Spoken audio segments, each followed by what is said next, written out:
Сәлеметсіздер, құрметті әріптестер. Жұмыстарымызды бастайық.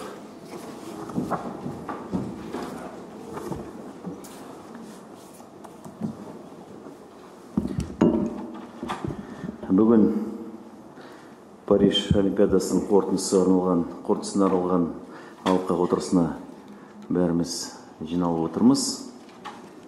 Отырысқа президент әкімшілігін, үкіметтің, депутаттық корпустық сала ардагерлері, олимпиада жүлдегерлері, құрметті бапкерлер, өңірлік басқармалардың, федерациялардың, ведомствоға бағынысты ұйымдардың басшылары, сонымен бірге бақ өкілдері қатысып отыр. Өздеріңіз білетіндей, біздің спортшылар олимпиадаға 25 спорт түрінен қатысты, соның 5-еуінен медаль алды. Жалпы 87 мемлекет Парижде жүлдеге ие болды. Қазақстан командалық есепте 40-ші орында. Вот слайд теперь как нам смотреть, ребята? Как-нибудь, да, вот. Это очень важные моменты, чтобы мы смотрели, определяли на слайде. Вот наше место, видите, 43-е. Ну, вот наши соседи. Ну вот Аргентина, Турция, Индия. Они все после нас. Елдос Сметов дзюдо бойынша Қазақстаннан шыққан алғашқы олимпиада чемпионы атанды. Нариман Курбанов тарихи медаль жеңіп алды. Ол ел тарихында спорттық гимнастикадан жүлде алған тұңғыш спортшы. Нысана көздеудің Ислам Сатпаев пен Александра Ле қола жүлдегер атанды. Аталған спорт түрінен 1996 жылғы Атланта олимпиадасынан кейін алғаш рет медаль алдық. Мемлекет тарапынан спортшыларды дайындауға барлық жағдай жасалды. Жан-жақты қолдау көрсетілді. Өздеріңіз білесіздер. Оған куә болдыңыздар. Лицензия алған спортшылардың барлығы жеке жоспар бойынша дайындалды. Әр спортшының жағдайы физиологиясы ескерілді. Дайындық жұмыстары үшін шетелдік мамандар тартылды. На Олимпиаде нашу сборную сопровождали 67 тренеров, 15 членов комплексно-научных групп. Впервые, я подчеркиваю, за историю участия сборной количество врачей, тренеров превысило число спортсменов. Это очень важно. Кроме того, в состав делегации вошли 16 спарринг-партнеров, которые помогали представителям отдельных видов спорта. В целях повышения мотивации подготовки к играм практически все спортсмены получили денежные вознаграждения, ценные подарки от спортивных федераций, меценатов и до сих пор получают. Вы это видите. То есть они стали народными любимцами, народными героями в нашей стране. Өздеріңіз білесіздер, кеше ғана мемлекет басшысы Қасым-Жомарт Кемелұлы Тоқаев олимпиада жүлдегерлерімен кездесті, спортшылармен, бапкерлерді мемлекеттік наградалармен марапаттады. Спортқа жүйелі қолдау көрсетіп, жан-жақты дамыған, салауатты ұлт қалыптастыру маңызды екенін атап өтті. Жекелеген спорт түрлері бойынша нәтижені жақсарту керек. Біз үшін дәстүрлі саналатын спорт түрлері бар. Солардан дайындық төмен, нәтиже нашар болып шықты. Вот этот слайд, он характеризует результативность команд на играх, как наша страна выступала, сколько было лицензий. Вот Париж у нас получается с нашими медалями. Мы заняли, как уже было сказано, 43 место. Вот примерно схоже с Афинами. То же самое у нас 40 место. 1 золото, серебро, 3 бронзы. Вот таким вот образом мы разместились вот в этой таблице. Былтыр Ханчжоуда Азия ойындары өтті. Азиядағы қатысқан спортшылар 80% биыл Парижге барды. Ал Ханчжоудан ұлттық құраманың қандай нәтижемен келгені бәрімізге белгілі. Тарихтағы ең нашар Азияда болып, соған қарамастан аз уақыт қалса да жағдай жасадық, бірақ Париждегі нәтижені өздеріңіз біліп отырсыздар. Наше, вы знаете, министерство формирует государственную политику. В свою очередь, Федерация законодательно обязана развивать, популяризировать виды спорта, разрабатывать комплексные целевые программы, индивидуальные планы подготовки спортсменов сборных команд, обеспечивать подготовку участия в сборных международных спортивных соревнованиях. Напоминаю нашим федерациям, чем они должны заниматься, какие у них функциональные обязанности. То есть, таким образом, за качество выступления в конечном счете отвечают наши уважаемые федерации. Мы с руководителем федерации проговаривали и перед Олимпийскими играми, у нас много встреч было, все вы об этом знаете. Наша задача – обеспечить финансирование для качественной подготовки, которая была выполнена. Никто из вас не скажет перед Олимпийскими играми, что какие-то средства, какая-то помощь, по которой вы к нам обращались, не была исполнена. Все для вас было сделано, мы создались максимально создать вам условия для подготовки, для участия, что хотели, где хотели, как хотели, все для вас было сделано.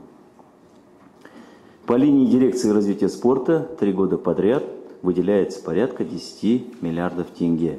С фонда поддержки индустрии туризма спорта более 3 миллиардов тенге. Это спорт высших достижений, чтобы вы понимали. Жұмысты күшейтуге кейбір федерациялар атсалысты, федерация басшылары ақша бөліп, демеуші тартты. Өкінішке орай, осы тәжірибені барлық президент жасап отырған жоқ. Бірқатар федерация көп жағдайда бюджеттен берілетін ақшаға тәуелді. Вчера глава государства поручил провести анализ деятельности Республиканской Федерации, пересмотреть подходы к их финансированию, к их деятельности. Поэтому наша федерация ждет большая ревизия, которую мы будем проводить. Будут очень серьезные изменения. Мы после игр Ханчжоу объявляли, ну там, понимаете, у нас лицензии, надо было завоевывать. Это уж с Ханчжоу. Мы обещали много реформ, но многие вещи мы остановили до Олимпийских игр. Вот сегодня, я думаю, этот момент прошел, мы вместе с вами начинаем ряд реформ, начинаем с руководства наших федераций. Кроме того, есть факты, что некоторыми, я к чему говорю, к тому, что некоторые президенты федерации действительно помогают, стараются вкладывать средства, но в основе своей порядка, скажем так, 75-80% руководителей федерации, их экономика жизнится на тех средствах, которые они получают с нашего министерства, с нашего фонда. Вы понимаете, да, о чем я говорю, коллеги? Кроме того, есть факты, что некоторыми федерациями запущена работа по увеличению представительств в международных спортивных организациях, подготовка судей мирового уровня. Эту работу мы забыли, мы этим не занимаемся, к сожалению. Сегодня мы констатируем факт, что только 13 федераций из 30 имеют международное представительство. Вы понимаете, да? И анализ весь этот есть, вы можете изучить, посмотреть, как это было ранее. В 46-летних олимпийских видах, культивируемых в нашей стране, количество судей, арбитров, рефери, имеющих международную категорию, составляет 413 человек. В принципе, это немало. Вот из них только 12, не процентов, это 3%, 12 судей по 9 видам спорта были привлечены к судейству на играх в Париже. Но это, вы сами понимаете, что это очень мало.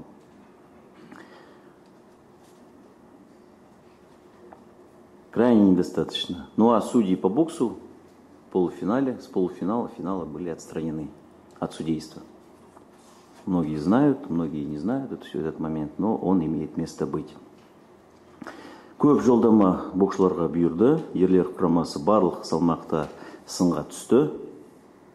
Согласно принятым обязательствам, наши боксеры, вы все знаете, мы с каждой федерацией встречались, говорили, взяли обязательство: одно золото, одно серебро, одну бронзу. Это я говорю по мужчинам. Фактически наша команда сборная завоевала одно серебро. Вторые игры подряд спортсмены наши, боксеры, это самый медалоемкий вид спорта для нас. Они уже нас подводят, не завоевали ни одной золотой медали. Токио 2 бронзы, сегодня у нас 1 серебряная медаль. Мы знаем, вот, пожалуйста, этот слайд, он хорошо характеризует, где мы находимся. Это 10-е место, коллеги. Китай прорвался, Тайвань, Куба, Алжир, Ирландия. Раньше, может быть, многие, даже мы эти страны даже не знали в боксе. Видите, как сегодня получается.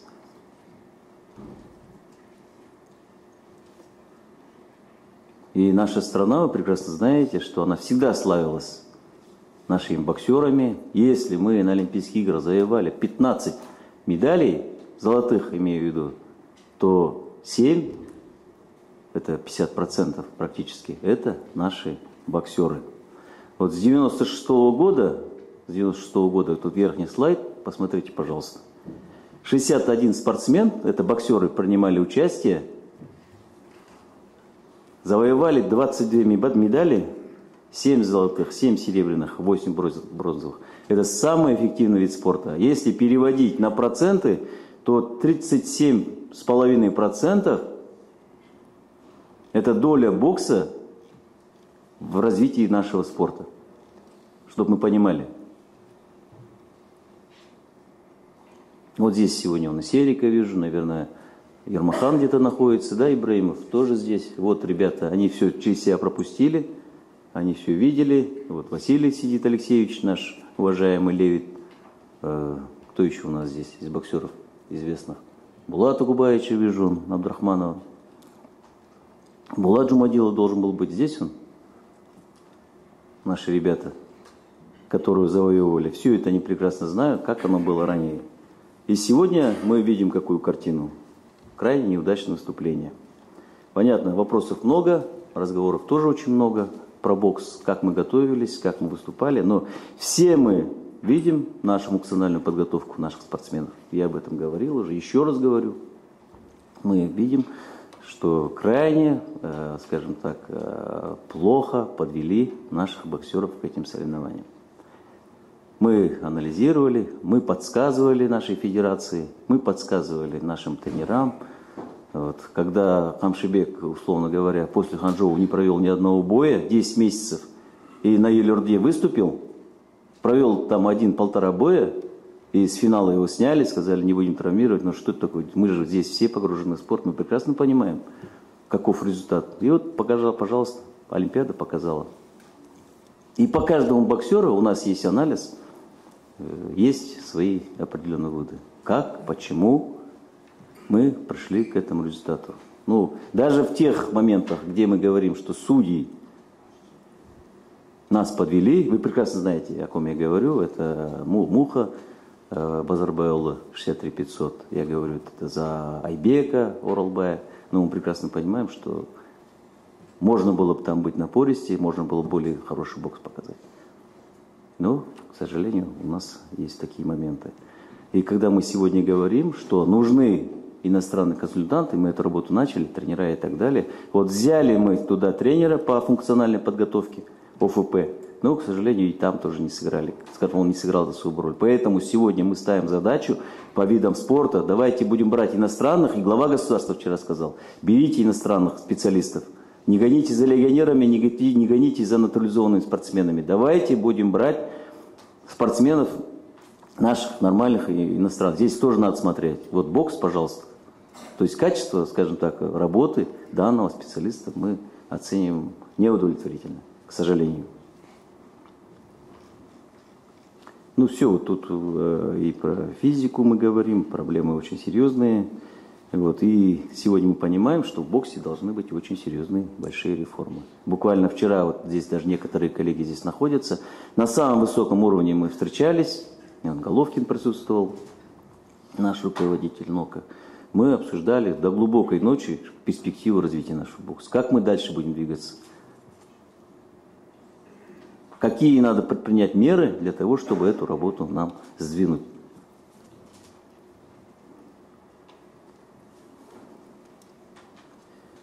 Сегодня, вы знаете, в тренерском штабе мы произвели новые кадровые назначения. Салжанов здесь, да? Он уехал в Россию. Но мы имеем в виду, смотрите, это тоже не панацея и не будет, скажем так, не будет результата в ближайшее время. То, скажем так, это эти, скажем так, то есть не на весь цикл мы выбрали данного тренера. То есть будем обсуждать, будем смотреть на результаты. А результаты мы должны показывать уже вот скоро. Сегодня мы двигаемся к тому, что в ноябре месяце у нас в конце будет проходить чемпионат Азии, который покажет еще раз наши слабые и сильные стороны. А до этого мы вместе с вами должны провести турнир сильнейших. То есть времени очень мало, там много турниров, которые есть. Вот здесь вот надо будет нам, вот Рауан здесь присутствует, наш генеральный секретарь бокса. Здесь нам надо будет всем вместе отработать. Мы просто, я акцентирую на боксе. Почему? Потому что вот столько внимания, столько средств было выделено для развития бокса. Но, к сожалению, мы видим то, что видим. Идеологическая работа на нуле, не готовая, психологическая работа нулевая. Такая же ситуация и у девчат, к сожалению, и Валентина, и Карина не была готова.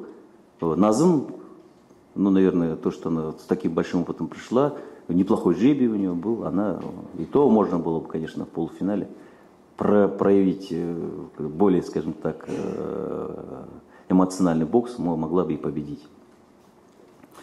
Поэтому, Равон Еркинович, вы скажете что-нибудь, пожалуйста? Большую историю нам не надо, мы все прекрасно знаем. Здесь вот 90% этого зала, все болельщики, все прекрасно знают, о чем мы говорим. Коротко, ясно.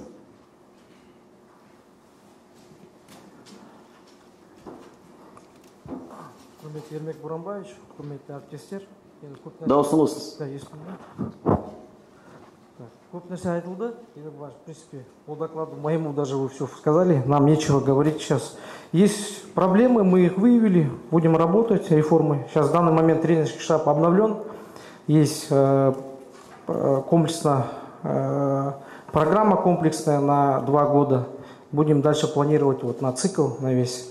Министрлікпен бірге отырып, ақылдасып, сіздің под вашим руководством будем работать дальше.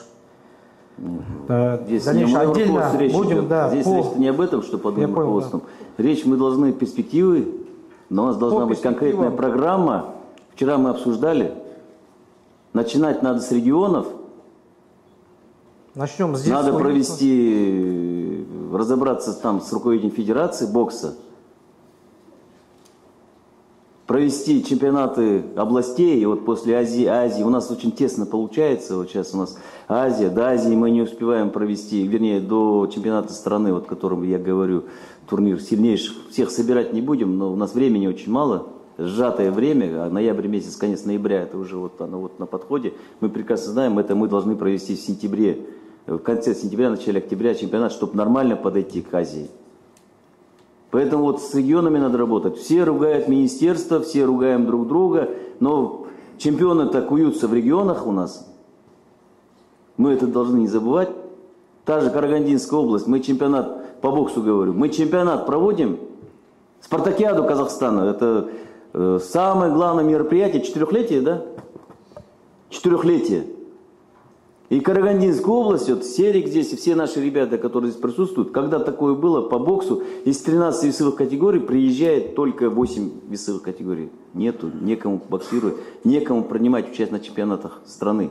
Вот здесь надо, Равон, работать. И заниматься этим вопросом. Надо выходить в народ, и с людьми надо работать. Детские спортивные школы, наши юноши, наши юниоры, ну вот это все остается у нас пока без какого-то контроля. Ну, я уже не говорю о той коррупции, которая, бытовая коррупция мы называем, там все на разводах, все везде там у нас, к сожалению. Эти моменты есть, и об этом тоже мы должны говорить.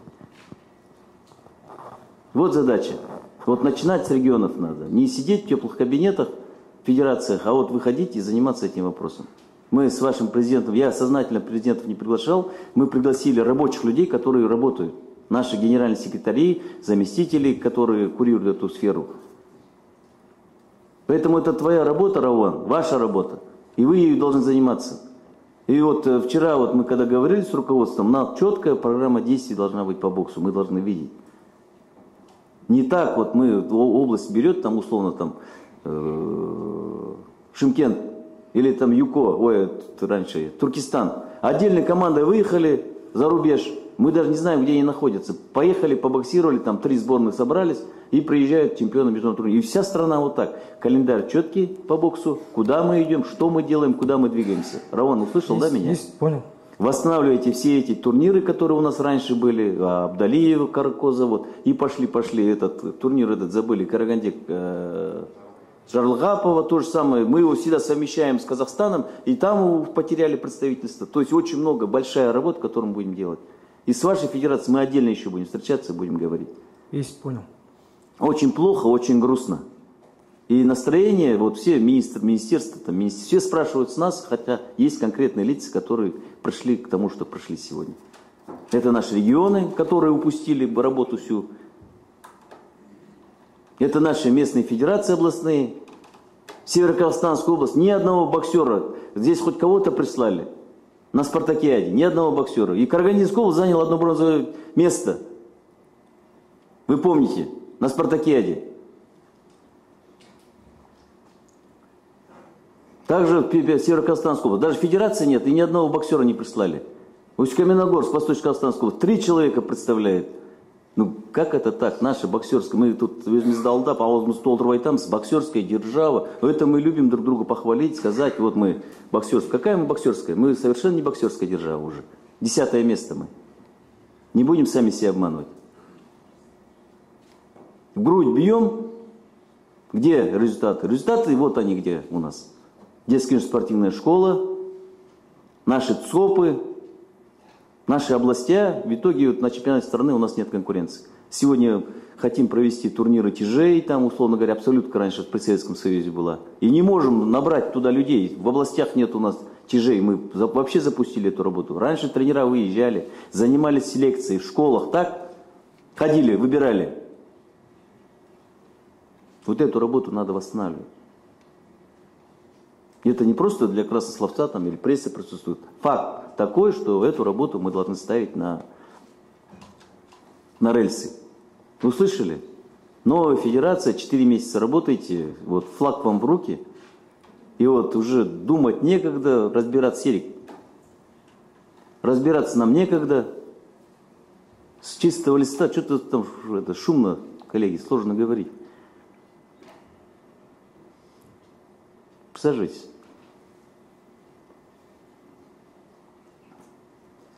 Поэтому, как я сказал, мы пройдем по федерациям, мы пройдем по тренерскому, вот на примере нашего бокса, по тренерскому штабу.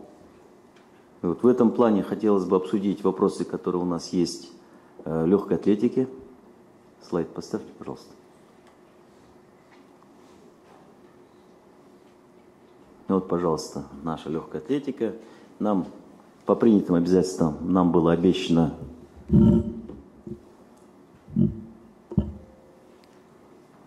одно серебро. Фактически лучший результат мы получили 9-е место. Нора Джерута, известная нам, она заняла. Начиная с 2000 года, вы знаете, у нас в легкой атлетике показатели были неплохие. Вот Ольга Шишигина, Ольга Рыпакова завоевали 5 медалей. Конечно, не так эффективно, как боксеры, но 6-7% они нам из медалей они нам приносили. Ну, правильно, что Ольга Сергеевна, она у нас принесла 3 медали, по-моему, из 5, да? Ольга Сергеевна здесь присутствует, по-моему, я видел, да. Но, тем не менее, у нас прогресс был. Ну, вот смотрим теперь, пожалуйста, количество лицензий. Лондон 25, Рио 24, Токио 11 и Париж 8.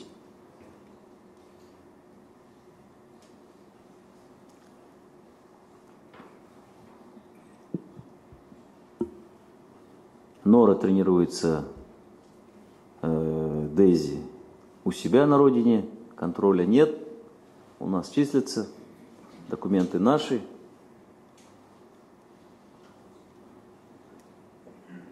Отсутствие контроля, неполное погружение, вот такой процесс и дали, пожалуйста. Карпов. Где Карпов? Что есть сказать?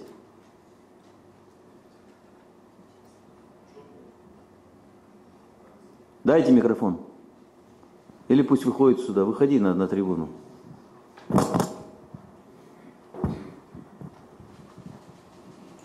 Кукин здесь, да?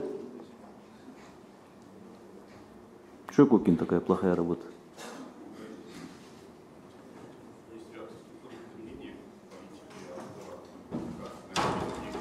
А что, структурных изменений в Америке нету? В Кении, в Канаде, Нидерландах и так далее? Ну, совершенно разная материальная база, то есть по количеству спортивных сооружений. Вы знаете, это, как вас зовут? Павел. Павел Иванович. Мы же об этом не говорили, когда мы встречались. Мы же встречались в Федерации, мы обсуждали вместе с вами. Все хорошо, мы берем обязательства, будем двигаться. Конкретные имена, конкретные фамилии называли. Вплоть до, пока мы там на Олимпиаде вместе с вами не присутствовали, вместе с президентом вашей федерации. Все вместе мы там были. Сейчас что можно говорить? Внутренняя комбинация, перестановки там, все остальное. Это надо было делать до. Вы все работаете, вся федерация работает уже с какого-то, 18-го года, да, Карпов? Вы с 22-го года, да? С 19-го года. 19-го года, то есть цикл Токио был, цикл Парижа, пожалуйста. Что сейчас говорить? Вот, пожалуйста, ваши лицензии. Лицензии тоже надо обращать внимание, это масштаб нашей работы с вами. Как мы подходим, какие дисциплины у нас, пожалуйста. В итоге что получилось, Карпов? 9-е самое лучшее место в Норд Джирута. Ну. А в преддверии, вот как вам, я скажу, вот бокс и вы практически внимание к вам, любовь народная. Все было сделано. Флагоносец ваш, с учетом того, что вы у нас практически спорт, с боксом спорт номер 1. Все условия были созданы, и каждый год, каждая Олимпиада, нормативы поднимаются. Сейчас А где они не поднимаются? Это только для Казахстана поднимают нормативы? во всем мире. И Во всем мире. Об этом-то речь. Мы же должны соответствовать, раз мы являемся главными тренерами, мы работаем в федерации.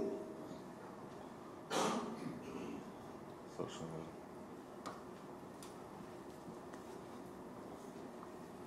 Ну, вот про Ефремова расскажите.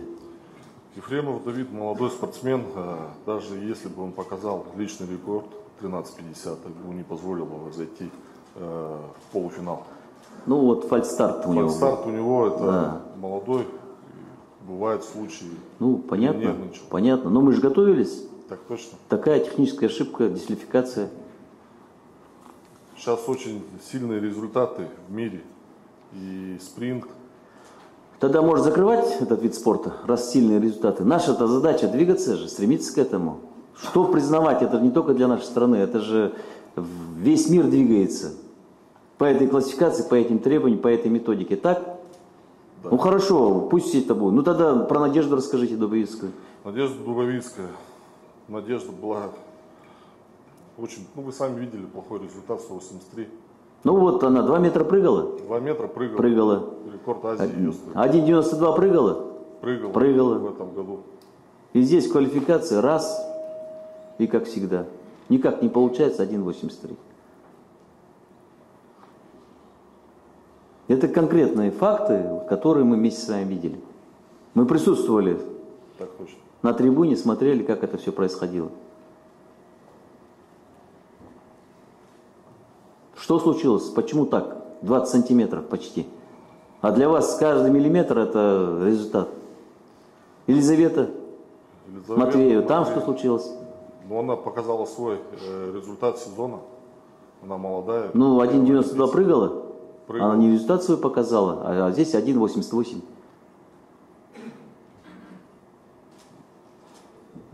Большие пробелы есть.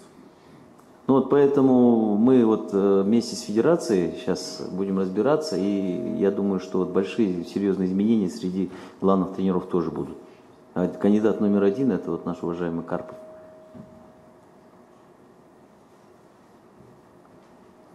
Мы говорили с вами, мы условия создаем. БОП построили в Алматинской области. Нет, все условия были созданы на высшем Ну, уровне. мы старались создать все условия. Может быть, мы не дотягиваем до какого-то там международного уровня, но мы постарались сделать, чтобы вот именно эта Олимпиада у вас получилась. Ну, И больше- ставку сделали, Нора. Мы же Джирута. видели, как она в квалификацию, она там из 15 пятеро, и она пятая еле забежала там. Помните, доли секунды, и она, там тоже сомнения были, очень серьезные. 1/100. Поэтому есть вопросы. Присаживайтесь. Теннис. Кто у нас представляет сегодня здесь? Диас. Присаживайтесь. Ну, ну здесь никаких результатов мы не дождались. Были большие надежды у нас. Откровенно разочаровала нас сборная по теннису. 5 лицензий.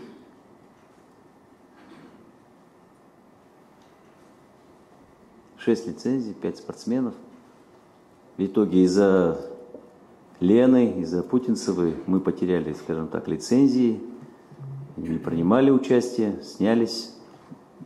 То есть нас не 80 было. Вы же понимаете, что в этом году даже у нас и лицензий, вернее, спортсменов было гораздо меньше. Если у нас было там другие олимпиады 120, 130, то мы на четверть провалились, и с лицензиями у нас большая проблема еще была. И вот, пожалуйста, вот такая ситуация у нас в теннисе. Были обязательства, 1 золотая медаль. Ну, ожидания нашего народа, населения, нас, болельщиков, конечно, не оправдали. Мужчины в одиночном, парным разрядах не смогли преодолеть первый раунд, женщины снялись перед началом соревнований. Что скажете, Диас Бауыржанович? Вот орныңыздан айта беріңіз. Сказать-то нечего, по большому счету вам. Гурмач, да, вы правы, что ожидания были высокие. Мы все расстроились, готовились полноценно к Олимпиаде, потому что, судя по тому, что было в Токио на Олимпиаде, где Лена заняла 4-е место, она не была на тот момент даже сейной, и уже в последние 2 года является одной из лидеров мирового тенниса. Конечно, было много вопросов по подготовке к тому, что следует ли играть крупные турниры перед Олимпиадой, такие как Уимблдон. Отметить, что теннис имеет свою специфику, что постоянно идет гонка за очками, за рейтингом. Первая эта гонка заключается в том, чтобы получить лицензию. Вторая причина, почему играют турниры Уимблдон, чтобы... Хорошо, все, понятно, я так примерно понял ваше оправдание. Ну, сложно мне вот сказать вам, чтобы не нагрубить. Но мы же обсуждали с вашим руководителем. Сегодня говорите о подготовке, наверное, очень сложно руководить федерации. На постоянной основе, кстати, с Булат Джамитовичем мы обсуждали. Создали условия, именно, вот я говорю, давайте, может, эти турниры пропустим. Нет, говорю, вот это надо, мы подведем хорошо. Но мы же профессионалы, так получается. Мы же должны следить за нашими спортсменами, за их состоянием. Я понимаю, вот ваша федерация, это, наверное, единственная федерация, которая денег у нас не просит. Это похвально. Но есть понятие патриотизма в нашей стране еще, которое мы не должны забывать. Здесь-то, несмотря ни на что, надо было вам включаться всем, и врачам, и физиологам, и там, нутрициологам, кто у нас там есть еще в команде, и как-то обеспечить явку. Вы забыли, наверное, что в Ханчжоу тоже вы пропустили? Вы сказали, будем готовиться к Олимпийским играм. Диас Бауыржанович. То же самое был разговор. Помните, да? Помню. Мы пропустили. Ханчжоу провалили. Худший результат у нас был Ханчжоу. Начали оглядываться, смотреть, где наш теннисист. Мы их пропускаем, потому что мы будем готовиться к Олимпийским играм. Ну, хорошо, тоже правильно. Старт 4-летия, важно. Но в итоге все провалились. Но ребята ничего не показали. Мы не ваши деньги считаем. Вся федерация – это средства вашей компании. Вопросов здесь нет. Вопрос патриотизма, уважения. Идеологическая работа есть, Тимур Гурбаевич? Ну, не знаю я, какая идеологическая. Да. Вот вчера президент очень хорошо сказал, мы поддерживаем главу государства. Насчет наших легионеров, натурализованных спортсменов. Ничего против не имею, пусть продолжайте работать так. Ну, в целом, вы понимаете, что Джокович, вы знаете, кто такой Джокович, да? Сколько шел он к этой олимпийской медали? Помните, да? Вы знаете, анализируете, наверное, да? Вы как генсек, там у вас огромный штат, огромный коллектив, который работает на успех.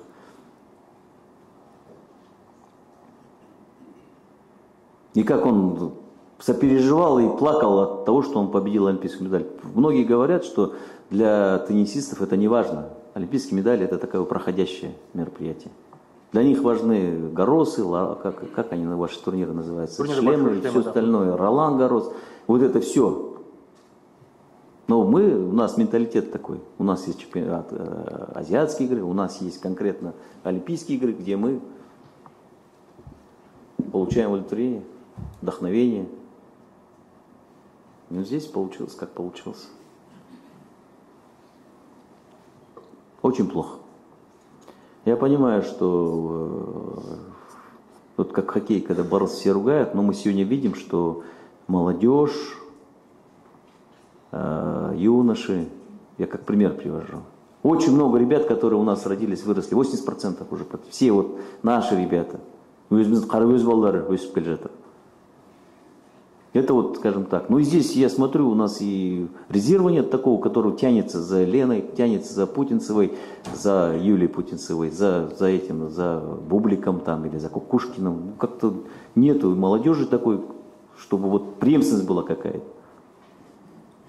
Работа в этом направлении ведется, Егор Иванович. То есть с приходом натурализованных спортсменов, если взять именно за пример период тот, когда они начали выступать за Казахстан, именно в это время начали заниматься такие теннисисты, как Эйбат Джукаев, которые у нас никогда не было титульной нации казаха, который входил бы в топ-200. Хорошо, Ахмед, вы анализируйте то, что мы говорим. Анализируйте.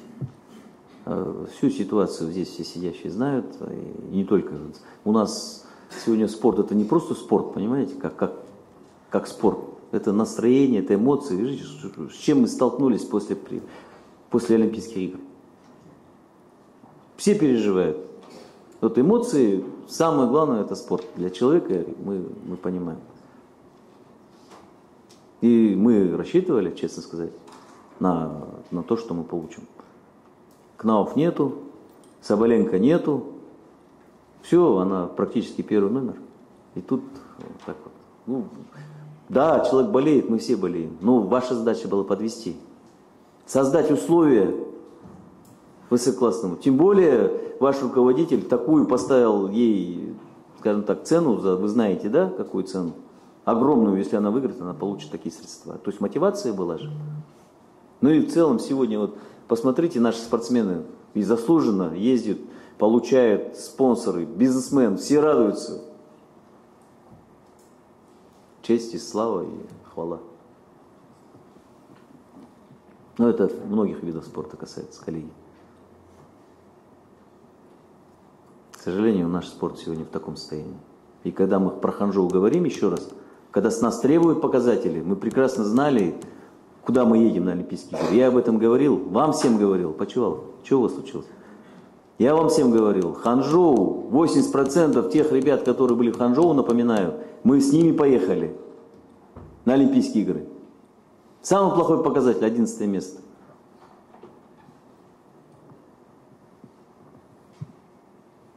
И когда мы обвиняем министерство, мы должны понимать, что сделает министр своей командой и что сделает, условно говоря, правительство. И состояние спорта в таком у нас положении. Мы не расписываемся, у нас есть четкая программа действий, мы будем дальше двигаться. Но сегодня вот так у нас получается. Велогонщики. Кто у нас от велогонщиков сегодня здесь есть? Юрий Юрьевич. Житец здесь?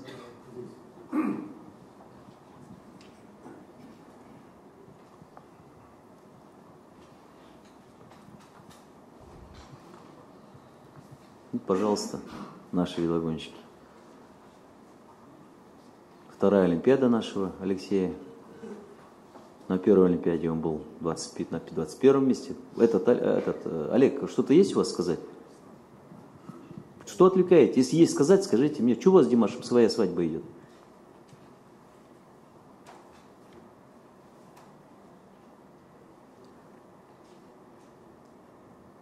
«21 место на прошлой Олимпиаде, 52 место на нынешней Олимпиаде. Ну, главное, мы же все видели, как он 200 километров шел.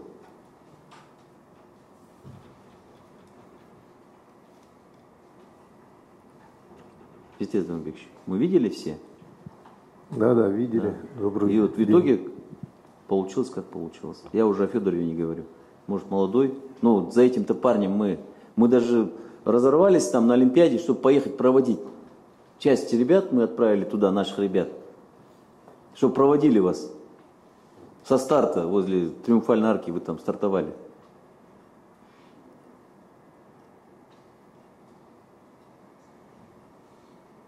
Мне неудобно и даже неловко говорить ту зарплату, которую он получает.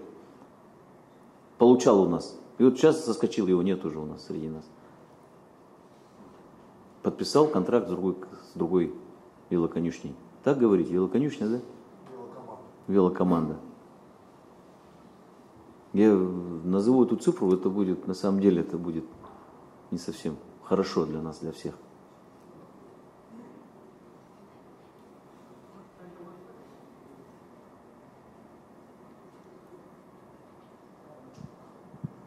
Есть что сказать? Ну, вкратце, уважаемые коллеги, все мы знаем, да, велоспорт, как вы сейчас подчеркнули, наши традиции есть, да, но основополагающие спортсмены готовятся, как вы говорите, в велокоманде. Да, есть большие турниры, как Джиро, есть Тур де Франс, есть Vuelta. Да, Алексей готовил, Александр Винокуров, подводил его к этому данному старту. Но, к сожалению, на Тур де Франсе Алексей немного получил травму, даже пришлось его заменить с индивидуальной гонки на групповую гонку. Да, групповая гонка 273 километра сложилась. Вначале вроде бы он был в форме, даже... Вот так вот, смотрите, все ждут от нас, и вот сейчас вот бубнит, говорит. Вот такая работа у нас, коллеги, у всех. А отвечали мы, готовились. Я понимаю, может быть, не совсем здесь ваша вина. Но раз вы у нас генсекретарь, Четес Лавренбекович, я поэтому говорю. Я понимаю, это Александр наш уважаемый, Винокуров. Это он готовил этих двух ребят. Но есть понятие политики еще, которую осуществляет федерация. А политика получилась такая. То же самое мы же настраиваем, ребят, мы же создаем условия все, начиная от массажиста, и не с неба свалились вот эти ребята, которые катились и заняли, скажем так, призовые места. Такие же ребята, как и также готовились в таких условиях. У вас не может быть вопросов. Если у боксеров там мы где-то еще допускаем, там у нас не было нормальных планов, еще в мае месяце мы планировали, где будем тренироваться. То есть, если мы в боксе готовимся, мы должны на такие соревнования, мы видеть год должны, ну не год, даже полгода видеть, куда мы поедем, где у нас будет высота, где у нас мы спускаемся, где у нас будет дальше физподготовка и все остальное. Здесь у нас там в мае месяце задают вопрос, а где мы будем готовиться. Тогда мы вот с Ахбулахом начали разбираться. Даже место не определили, где будет это происходить. До такой степени мы работаем с нашей национальной командой. Здесь-то все в Европе происходит. Все вокруг Парижа. Акклиматизация, пожалуйста. Дорогу, как это сказать, привыкнуть, обкатать ее, пожалуйста. Катайтесь, каждый поворот можно изучить и понять.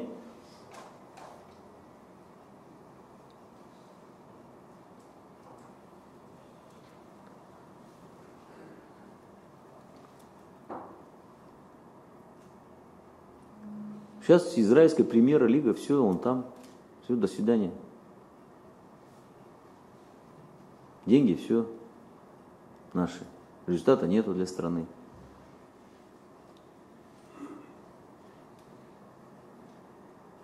Поэтому надо заниматься областями, надо заниматься Северным Казахстаном, у вас там неплохие ребята катаются. И Саша Винокуров, вот, Федоров тоже оттуда же, да? Ой, Луценко оттуда, да.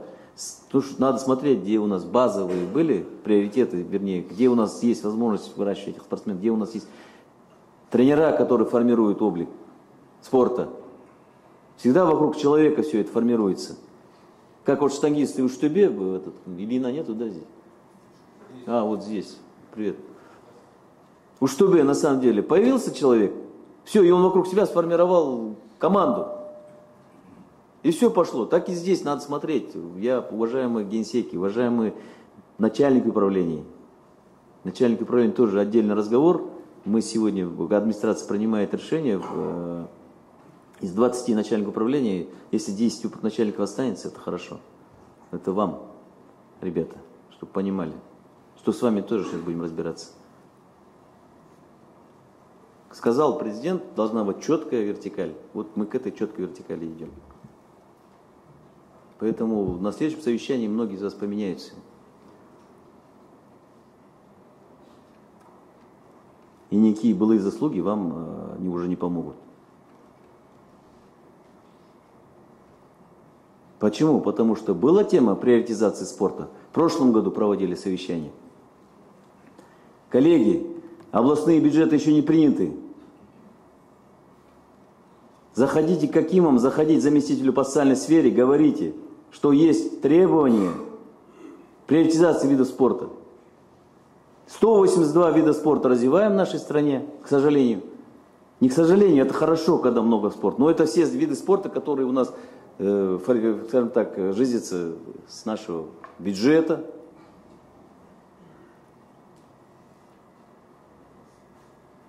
Меняйте приоритеты. 70% неолимпийских видов спорта сегодня это бюджет ваш, местный спорт. Вам удобно очень. Поехали на чемпионат мира там, по карате. Я ни в коем случае картистов не ругаю. Там 20 команд, и они приезжают чемпионами, получают такое же звание мастер спорта международного класса, получают все дотации, которые у нас есть. Тренер ходит заслуженным тренером республики. И вы все в шоколаде, хорошие показатели в области у вас. Но это не олимпийские виды спорта. 70% мы сегодня финансируем не олимпийские виды спорта. Мы говорили о приоритизации. Почему сегодня? Мы же попросили вас, коллеги, сделайте, пожалуйста, акценты на этом.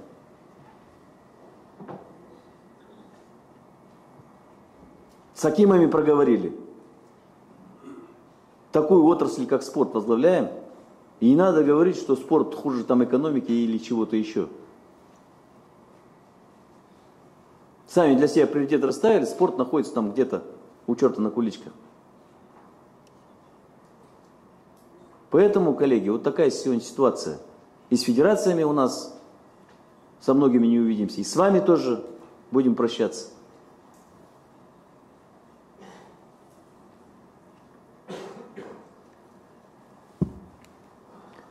Ну, отвлекся я. Просто я говорю вам, коллеги.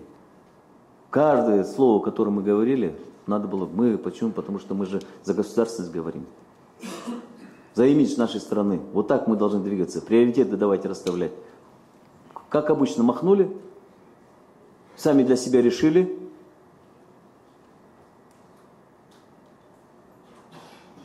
Никаких изменений не сделали. И сегодня вот результат. Мы сказали, будем разбираться, коллеги. Но нам мешала Олимпиада. Надо было провести, постараться на должном уровне. Все, что из нее можно было вытащить, мы вытащили.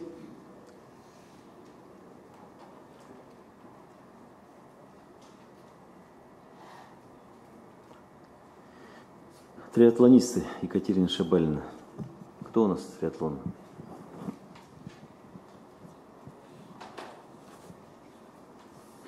Мурат. Не упал. Екатерина, к сожалению, с дистанции сошла. Я, как главный тренер, ответственность с себя не снимаю. Полностью признаю, что в этом плане не доработали. Мы тоже говорили с вами. Мы же говорили до...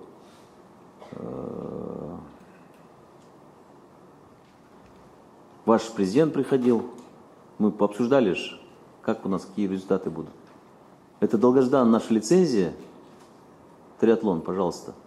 У нас не было с Лондона 12 лет у нас не было лицензии по Лондону. Добились, и задохнулась девочка.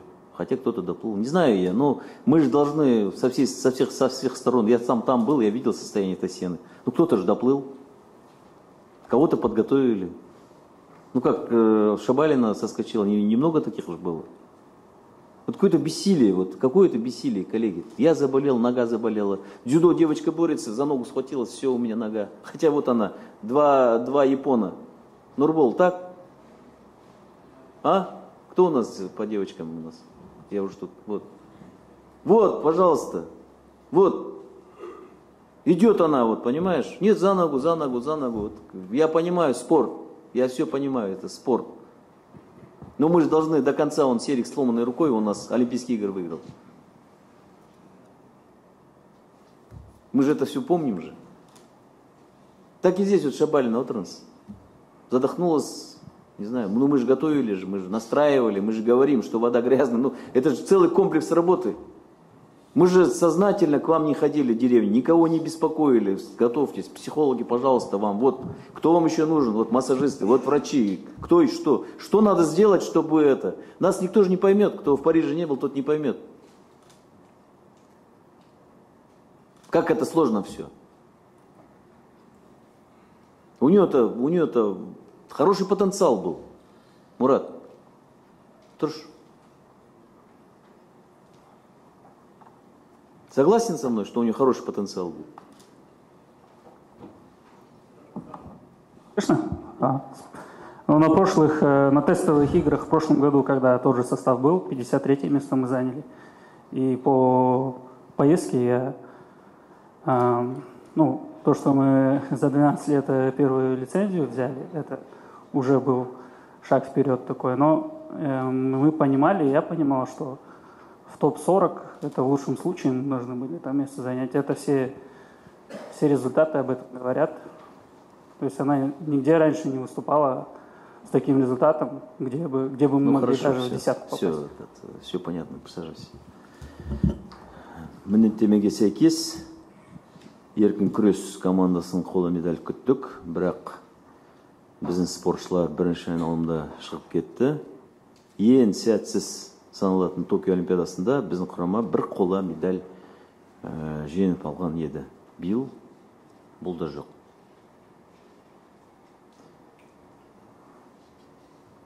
Оны көріп тұрсыздар слайдта. Париж бос.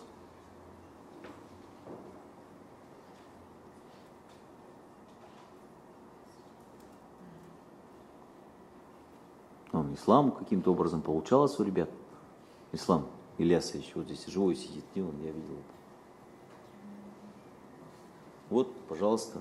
Получалось у ребят же. Наши ребята доморощенные.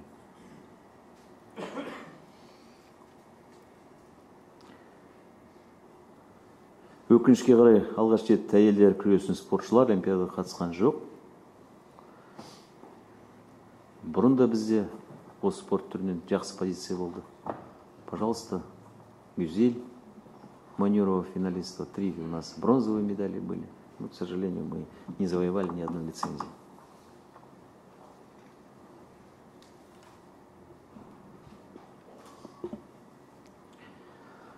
Хотя тоже обещания были, гарантии у нас были.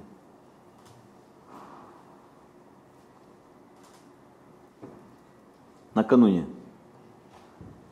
мы получается, всю осень с вами работу проводили. Димаш, так?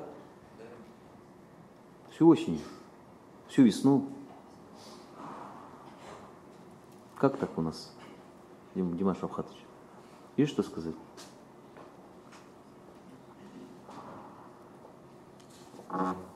Гурмбач, уважаемые коллеги, реальную картину, которая произошла в вольной борьбе, в женской борьбе. Да, были ожидания медали в вольной борьбе, но факт в том, что спортсмен не смог показать свою лучшую борьбу. Мы ожидали медаль от Азамата Даулетбекова 86 кг. Но его соперник, который преодолел его в первом же круге, американец, не смог дойти до финала, при этом стал бронзовым призером Олимпийских игр, и тем самым не было возможности у Азамата проиграть. Все мы же вместе были, мы все видели. Всю проблему, которая есть. Еще проблема с резервом у нас проблема. Вы же видите, Азия прошла. Ни одного чемпиона нет. Кадеты, да? По кадетам? И вот, пожалуйста. И мы сегодня видим, что у нас, к сожалению, с резервом есть серьезные проблемы. Дальше он, председатель комитета, будет говорить о развитии резерва. Но мы видим, что проблемы там у нас, они более глубинные. У нас всегда по борьбе вольной, по грекам там как бы Жадраев, Диме, он спас ситуацию, как бы молодец. Хотя тоже мог, ну он сам не поверил, что ли, в свою удачу. Молодец, он сделал максимум для этой работы, но, к сожалению, по женской борьбе, по вольной борьбе мы такую ситуацию видим. Поэтому у вас проблем очень много, надо заниматься, с регионами надо заниматься, именно с теми регионами, которые ковали, делали для вас. И надо начинать Димаш, надо начинать с юношей и пошли, с регионов. Я еще раз говорю, мы все кричим, министерство обвиняем, как не знаю, уже все расстрелять готовы. Но наша работа это вы, ваша работа. Вот по крупицам мы собираем сборные команды и везем их. Вся политика в регионах, вся политика в федерациях.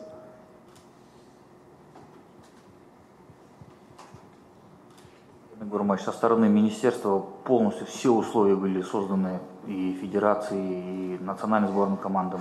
Мы полностью согласны, что нужно выстраивать работу с регионами. Понятно. И с молодыми кадровыми резервами. Мы на самом деле старались, теперь что об этом говорить, подчеркивать. Сейчас надо вздохнуть в ситуацию, разобраться, анализ провести. С каждой федерацией встретимся, мы будем говорить. Но все очень плохо, грустно. Таэквондо. Кто-то остался у нас или все ушли там у нас? Ты живой? Нурсултан? Да. Помнишь, да, о чем мы говорили? Да, помню. Самирхон, Тлеугали. Вот тоже с ребятами бегали туда-сюда. Как получится у нас? Как мы выступим? Ты Самирхона помнишь, да, как получилось у него? Как хорошо у него схватка шла? Да, мы на Самирхона уже бара жатқан кезде Олимпиадаға уже медаль ставили на него. Ну, я же помню, вы ставили, вы нам пообещали бронзовую медаль. Железобетонно вот здесь обещал наш уважаемый Олжас.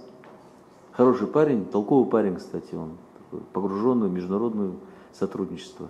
Он обещал, видишь, как получилось. Теперь вся федерация у нас. А вот этот тренер, о котором все говорят, Избол Султанов, как он? До этого он тоже работал в сборной команде. Нәтижесі болды ма? Бізде жұмыс істегенде нәтижесі болды ма? Жоқ, екі чемпионат мира тоже без медали. Руки вытащи из кармана. Екі чемпионат мира без медали.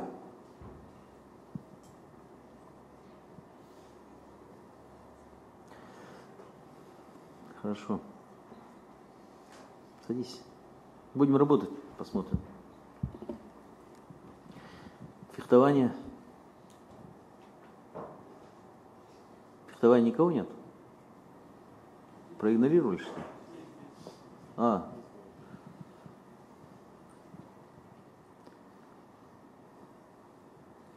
Надеялись мы все на бронзовую медаль. Так, да? Медаль алуға. Не могу сказать, что плохо выступили.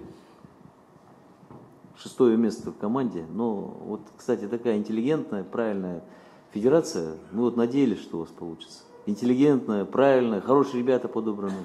Ну вот обратно не подвели, не настроили. Я ваших многих ребят видел на индивидуалке.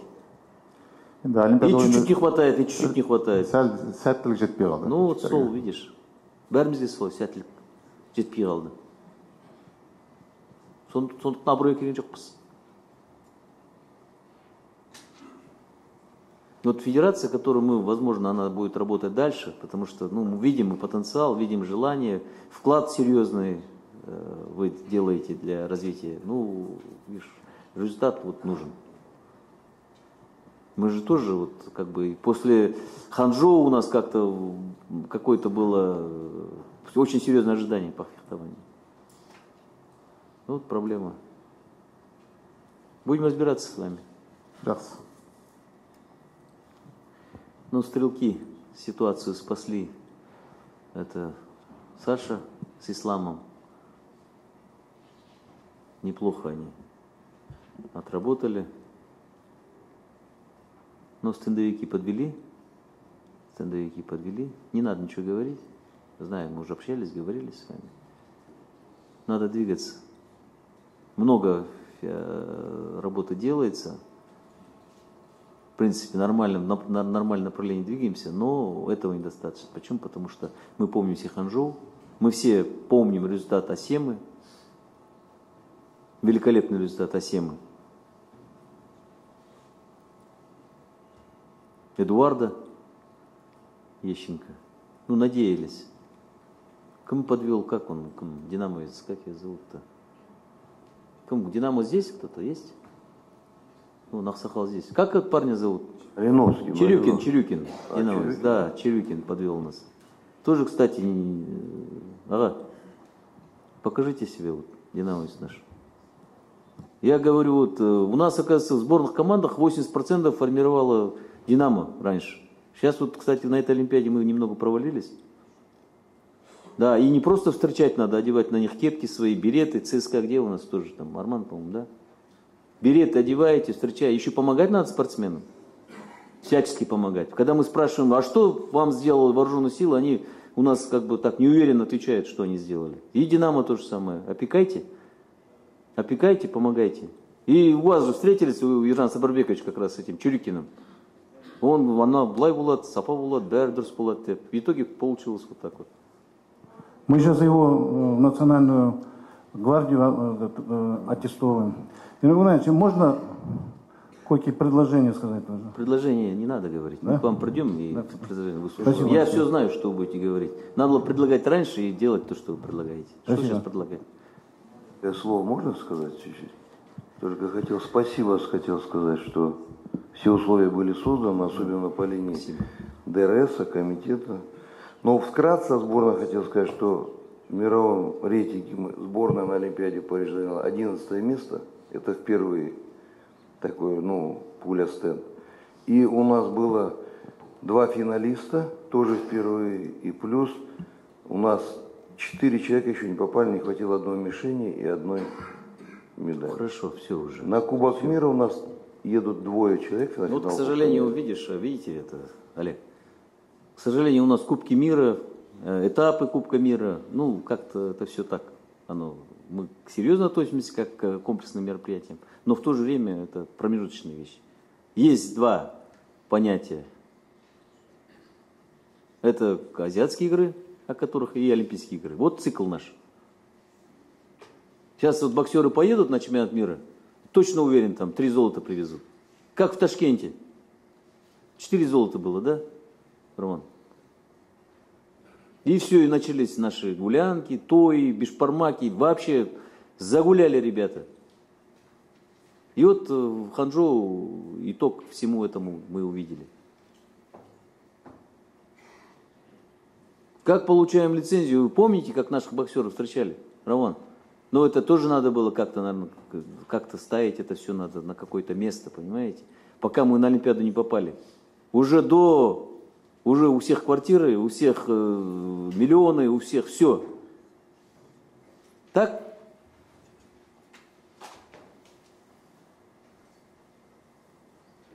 Уже нету, не голодные. Уже боксировать или там рвать одно место уже смысла нет.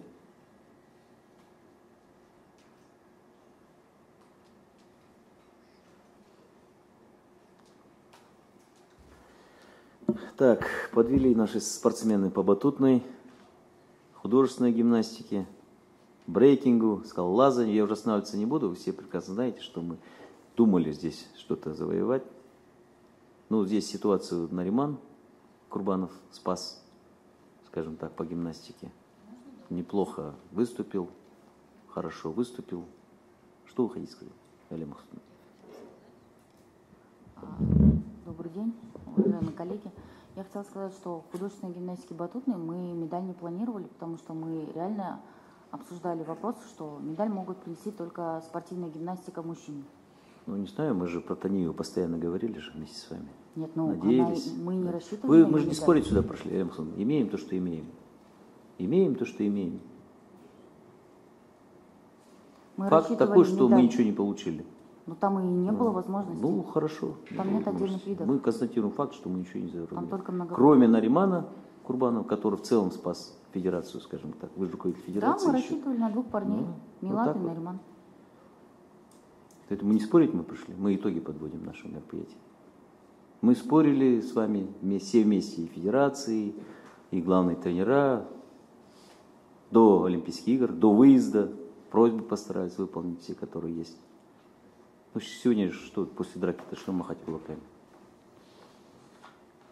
Спортсмены по тяжелой атлетике не приняли участие на играх ввиду скандалов допинговых, вы прекрасно знаете.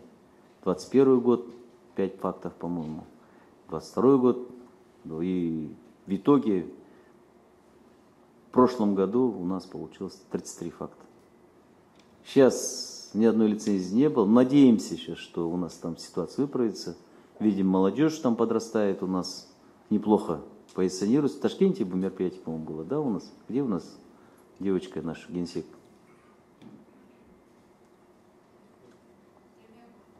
А, вот она, далеко. Ладно, хорошо, садитесь. Ну вот сейчас задача вычистить, Гаджи Шапеевич, вычистить всех. То, что мы говорим, оцифровать. Вот неплохо вот эта работа идет. Я не знаю, к чему мы придем в итоге, но неплохо двигаемся пока в этом направлении. Будем надеяться, то, что вот мы запланировали, потом уже как лекало будем брать. И вот вчера то, что мы тоже вчера очень много говорили про цифровизацию. В 2020 году начали цифровизацию нашего министерства Е-спорт. 4 года прошло, мы до сих пор не сделали. Ну вот сегодня мы стараемся запустить это приложение, чтобы оно работало. Понимаю, что, наверное, не совсем выгодно, когда есть спорт. Это зарплата, прежде всего, мы понимаем. Сколько человек тренируется, сколько детей тренируется. Face ID и пошли. То есть уже туда-сюда дети болтаться не будут. У одного тренера, у другого тренера одни и те же дети. Уже будем заниматься лекцией, будем просить, чтобы дети ходили. По школам будем ходить, как раньше ходили наши тренера.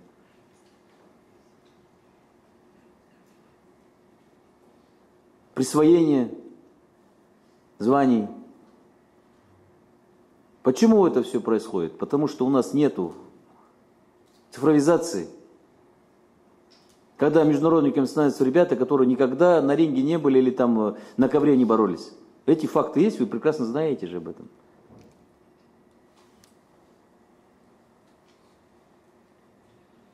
Поэтому это главная задача, которую мы поставили вот перед нашими коллегами, перед комитетом спорта. Мы эту работу должны вместе с вами завершить. И тогда многое встанет на свои места. Не представлена наша страна по водным видам спорта, гребной слалом, водное поло, плавание на открытой воде, синхронное плавание. Вот в этой ситуации, не знаю, как Дима Баландин, откуда он как самородок появился у нас, но эта работа, она запущена уже. Дима здесь, да? А, вот здесь Дима. Вот. Дроздова нету?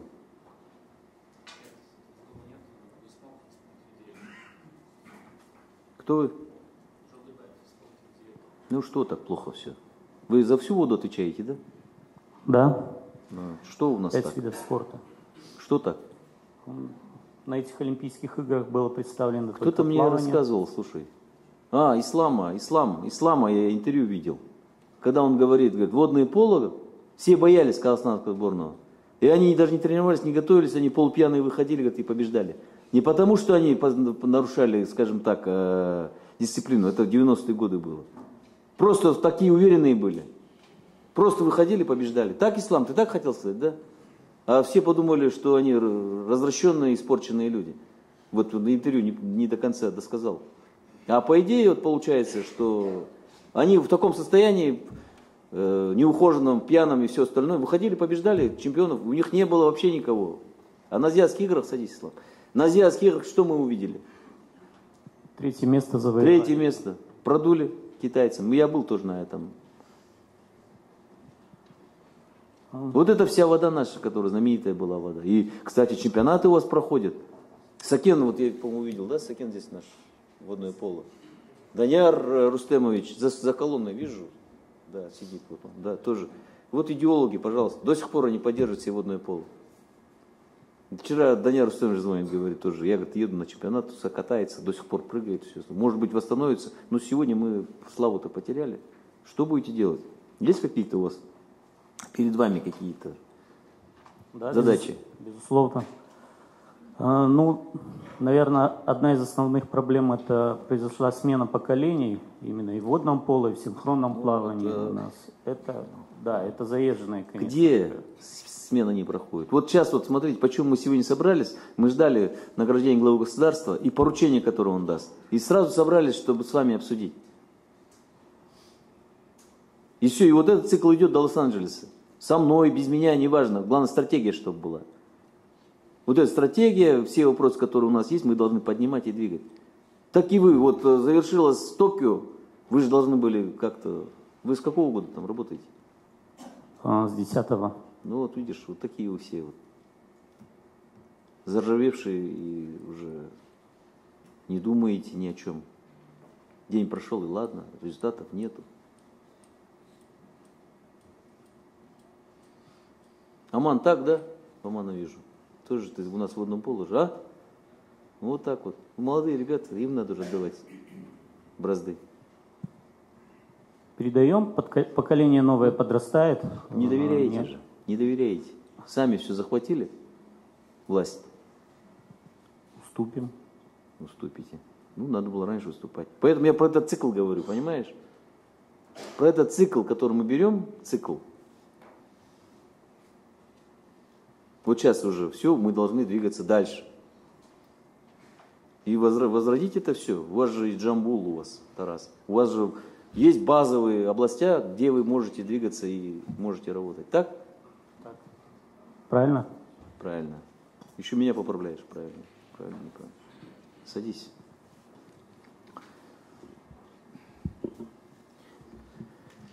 Поэтому, коллеги, ситуация очень сложная. Вот от федерации хотим перейти к нашим регионам. Енді өнерге көшейік. Ұлттық құрамаға. Следующий слайд поставьте. 17 өнердің спортшылары кірді. Алматы 17 жолдама, Астана 14 және Шымкент 12 көп. Осы өнерлер көп жолдамаға ие болды. Қостанай, Ұлытау, Маңғыстау облыстары бірде-бір лицензия алған жоқ. Өкінішке орай. Жүлдегер спортшылар келесі облыстардан шықты. Өздеріңіз білетіндей Жамбыл облысы. Где начальник управления Жамбыла? Ернар, сколько там работаешь? 4 вот оставим тебя. С учетом того, что Сметов, не знаю, польза твоя была, нет, с учетом того, что Сметов там оттуда пришел. Алматы қаласы, Күміс Құрбанов, Үшқола, Астана қаласы, Оралбай. Василий, совсем дела плохо идут у нас. А? Очень плохо дела. Алматы, видишь, как рвет? Потенциал у вас же одинаковый. Здесь в итоге вот пришли к тому, что пришли. Регионы, вот. Основа — это наши регионы, коллеги, это не министерство. Все обвиняют нас в результатах. Но основа — это наши регионы, где мы должны работать и мы должны приносить медали. Стараться, гордиться, двигаться. А не сидеть с 2000 года, как в Карагандинской области, 5 лет, 2 сезона олимпийских. Нету результата совершенно никакого.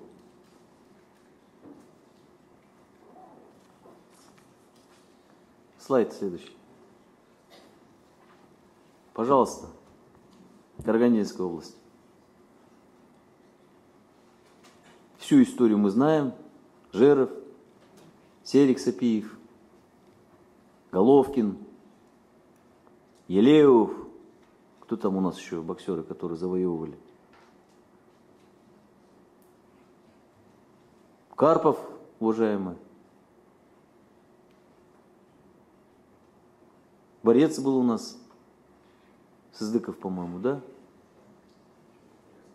Да. И вот, пожалуйста, смотрите, 8-й год Пекин. 16 лицензий, Лондон 11, Рио 10, Токио 6, 3.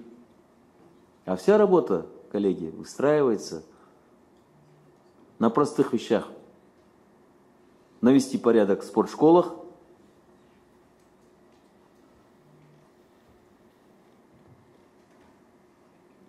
навести порядок в финансировании. Ну, Карагандинская область, это же одна из легендарных областей, кузница кадров, не только боксерских.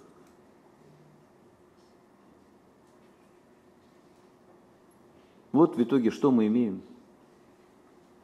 Это все, вот, пожалуйста, летняя спартакиада прошлого года показала.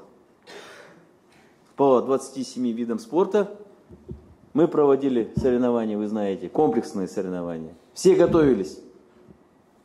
Вся страна, Карагандинская область не принимает участие в 30% наших, в 9 видах спорта была представлена. Всего. Из 27 в 9, вернее, не было представлено. Треть не было представлено по видам спорта наша Карагандинская область.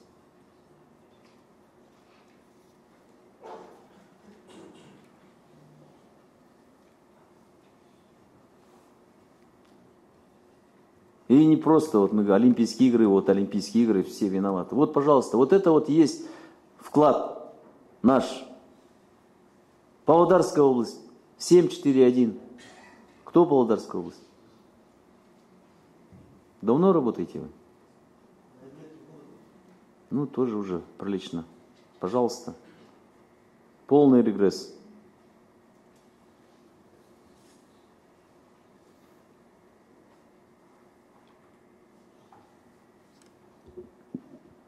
Ни одно поручение, которое мы даем, там, Ледовый дворец, что с ним творится? Поручение главы государства. С учетом ваших зимних видов спорта давали такое поручение. Что с ним происходит? Уважаемый Ермек Бурамбаевич, по Ледовому дворцу он у нас реализуется в проекте ГЧП. Первый этап конкурса уже прошел. Сейчас загруженная документация, подготовка идет ко второму этапу конкурса. Отставание идет на 2 месяца из-за того, что в тестовом режиме работает и информационная система. Сейчас мы все в бумажном варианте загружаем. По плану... Я прослушал, скажите еще раз. Еще раз. Реализуется проект ГЧП. Первый этап конкурса у нас уже состоялся. Сейчас ведется документация для загрузки второго этапа конкурса. По плану начала строительных работ у нас ожидается апрель месяц 2025 года. Поставщик уже потенциальный партнер имеется. Конкурсная процедура ведется сейчас. Насколько отстаем? Отстаем на 2 месяца из-за того, что в тестовом режиме работы ведутся информационной системе. Сейчас мы в бумажном ручном режиме загрузили документацию. Что по видам спорта скажете? Почему так? Почему так плохо все? По видам спорта, да, у нас есть пробелы. Какие пробелы? По спортсменам анализ провели. Сейчас будем перестраивать работу также с федерациями, со старшими тренерами. За 3 года можно было перестроить работу? За 3 года можно было работу перестроить как-то? Верно, да. Все верно. И вот когда мы говорим о приоритизации видов спорта,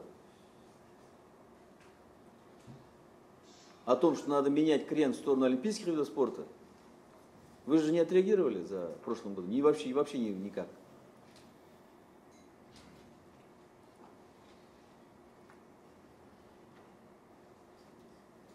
Мы даем поручение, правительство дает поручение, вы что думаете, все так это? Можно не реагировать? Можно не обсуждать с Акимом? Замом по соцсфере?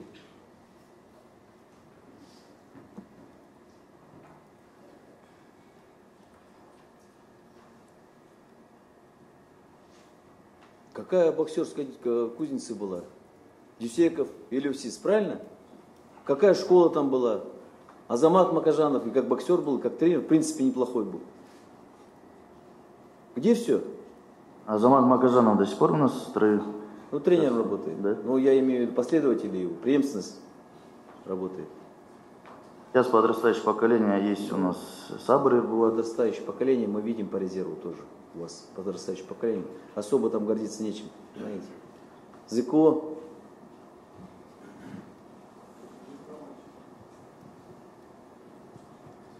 Нигмитуллин Жеңіс Махамбетович. Экономист. Экономист, да? Да. Финансист. Ну, финансист. Разница небольшая. Может, вы хороший финансист, но вот видите, у вас тоже Лондон 7, 6, Рио, Токио. Одна лицензия. Кто у вас был в Париже?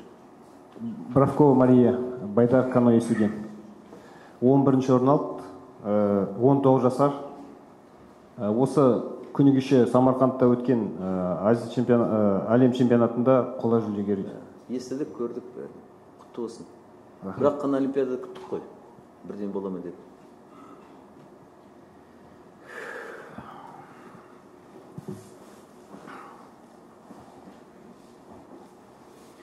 Ну вот так вот, коллеги, садитесь. Мы ждут от нас все результатов, поддержки, и в итоге вот мы имеем то, что имеем. Сегодня главой государства поручено обеспечить финансирование мероприятий видов спорта, о которых я говорил. Надо эту всю тему брать под контроль, заниматься. Основа, мы сказали, олимпийские виды, неолимпийские виды спорта, которые у нас в программе азиатских игр, паралимпийские виды спорта, национальные виды спорта. И в итоге совместно с депутатами, сейчас закон находится у нас по Мажилисе парламента, мы должны прийти к тому, что все виды спорта развиваются, ешкімге шектеу қоймаймыз, пожалуйста. Но те виды спорта, которые финансируются из бюджета, они должны ограничиться. Вот включительно 27 год мы планируем, чтобы у нас было 60 видов спорта, которые будут жизненные на бюджетной основе, коллеги.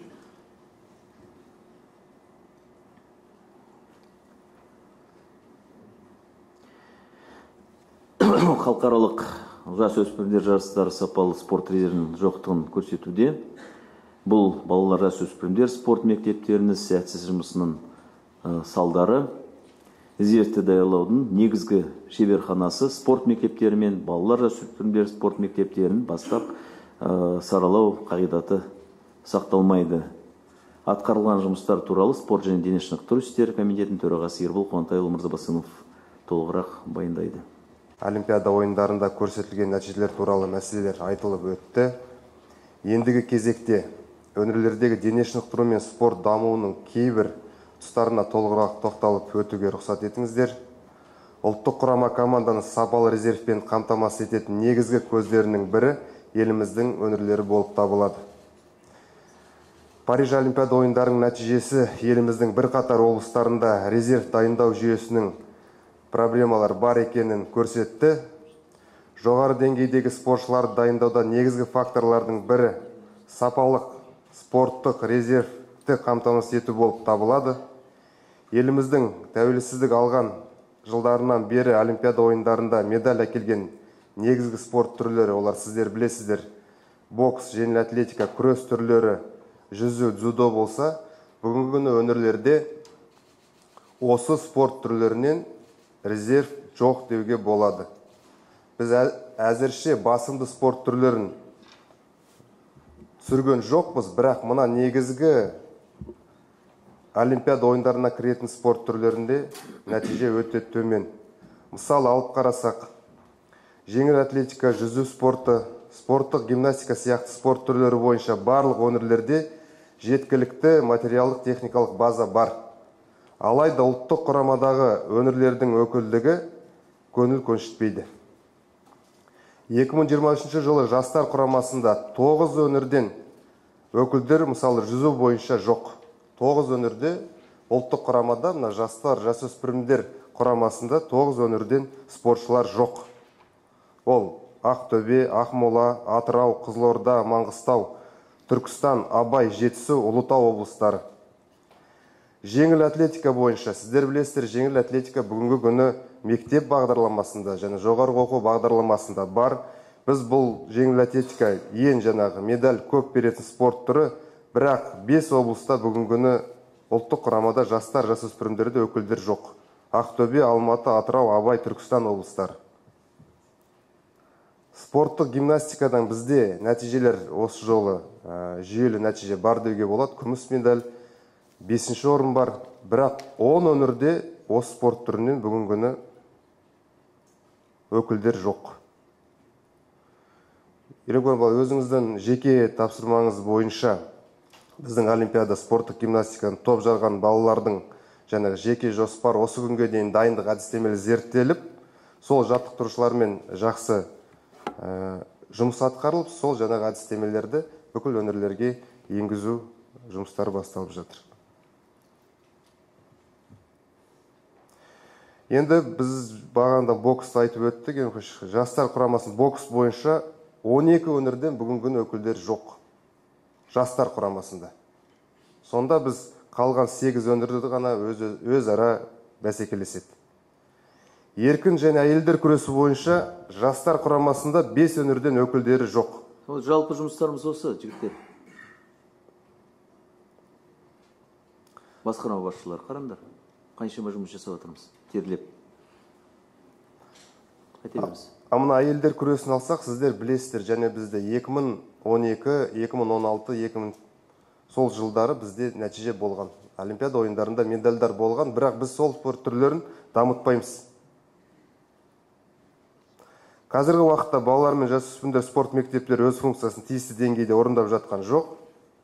Сонымен қоса, негізгі спорт түрлері бойынша барлық облыстық олимпиадалық резервтің мамандандырылған мектеп-интернаттарында міндетті түрде дамытылуы тиіс. Бүгінгі таңда 14 облыстық олимпиадалық резервтің мамандандырылған мектеп-интернаттары бар, 1 республикалық колледж бар, 4 республикалық олимпиадалық резервтің интернаты бар. Бірақ үкімет тарапынан бірнеше рет тапсырмалар берілгеніне қарамастан, Астана, Шымкент, Ұлытау, Маңғыстау, Алматы, Абай, Қостанай облыстарында спортқа дарынды балаларға арналған мектеп-интернат колледждер ашылған жоқ. Өзіңіздің тапсырмаңызбен біз қазір жазғы 12-15 басым спорт түрлерін бекітіп өңірлерге түсіреміз. Ол жазғы олимпиада спорт түрлері. Қысқы олимпиада спорт түрлері ол 7-8 спорт түрі болып кіреді. Осы спорт түрлерінен Ұлытау облысының кім бар?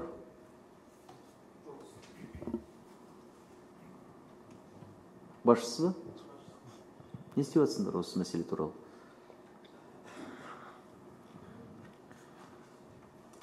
Жаңа облыс деп уже 3 жыл өтті ғой. Бірдеме істеу керек. Жолдама жоқ, лицензия жоқ, спорт жоқ. Бірдеме істеу керек. Маңғыстаудан бар. Басқарма басшысы қайда?